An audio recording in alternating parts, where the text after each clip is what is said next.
કેમ છો મારા વાલા વિદ્યાર્થી મિત્રો? ગુજરાતી પદ્ધતિ શાસ્ત્ર માટે આજે તમારા માટે એક જબરજસ્ત શોર્ટ ટ્રીક કે જેની અંદર સમગ્ર પદ્ધતિ શાસ્ત્ર આવી જશે અને ગુજરાતી વિષયના વિદ્યાર્થીઓ માટે આ લાભદાયી છે. ચાલો જોઈ લો ફટાફટ. જો ગદ્ય શિક્ષણ પદ્ધતિ, પદ્ય શિક્ષણ પદ્ધતિ, વ્યાકરણ શિક્ષણ પદ્ધતિ તમારા માટે આ ખાસ યાદ રાખવાનું.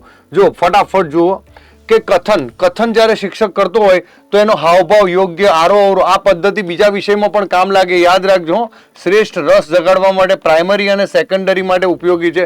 નાટ્યકરણ પદ્ધતિ, ડ્રામા, એમ કે વર્ગખંડમાં જે આપણો એકમ હોય એ પ્રમાણે આપણે કોઈ નાટ્યકરણ ભજવીએ, વ્યવહારિક ઉપયોગ માટે બહુ જરૂરી છે, જેના કારણે વિદ્યાર્થીઓનું જ્ઞાન ચિરંજીવી બને. આવું બધું તમે લખી શકો.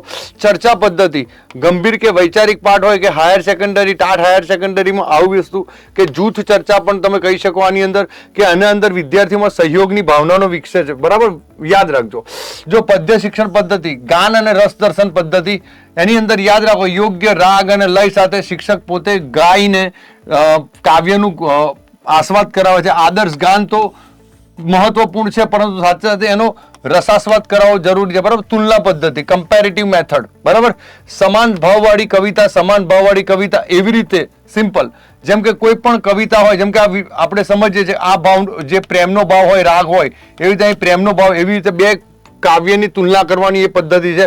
ભાષ્ય પદ્ધતિ, એક એક શબ્દ જ્યારે આપણે સમજીએ છીએ કે દરેક વિદ્યાર્થી માટે કોમેન્ટ્રી મેથડ આ બહુ જરૂરી છે. ગુજરાતી મેથડ માટે યાદ રાખજો કે એક એક શબ્દને આપવામાં આવે છે અને વિદ્યાર્થી એ શબ્દને લઈને પછી એની અંદરથી અલગ અલગ વિચારો ઉત્પન્ન કરે છે. આની અંદર ટોટલ રસાસ્વાદ કરવામાં આવે છે. કાવ્ય માટે રસાસ્વાદ જરૂરી છે. વ્યાકરણ શિક્ષણ પદ્ધતિ, જો આગમન પદ્ધતિ, અ બરાબર ઉદાહરણથી નિયમ, સિમ્પલ વસ્તુ, આ તમારા માટે જબરજસ્ત મેથડ છે. નિગમન પદ્ધતિ, નિયમ ની લખેલો છે, નિયમ પરથી ઉદાહરણ પર જવામાં આવે છે. બરાબર.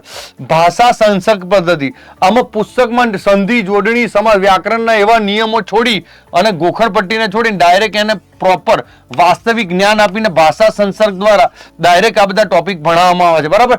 સમાસ માટે આપણે કોઈ નિયમ ના બતાવવામાં આવે, એની અંદર તમે યાદ રાખો સંધિ માટે કોઈ નિયમ નહીં, પરંતુ ભાષા સંસર્ગ પદ્ધતિ દ્વારા વિદ્યાર્થીઓને ગોખણપટ્ટીમાંથી વાસ્તવિક પદ્ધતિ દ્વારા શીખવાડવામાં આવે છે. તો મારા વાલા વિદ્યાર્થી મિત્રો, આવી સરસ મજાની શોર્ટ ટ્રીક જોવા માટે આજે જ જ્ઞાન લાઈવ શિક્ષણ ચેનલને સબસ્ક્રાઇબ કરો, લાઈક કરો.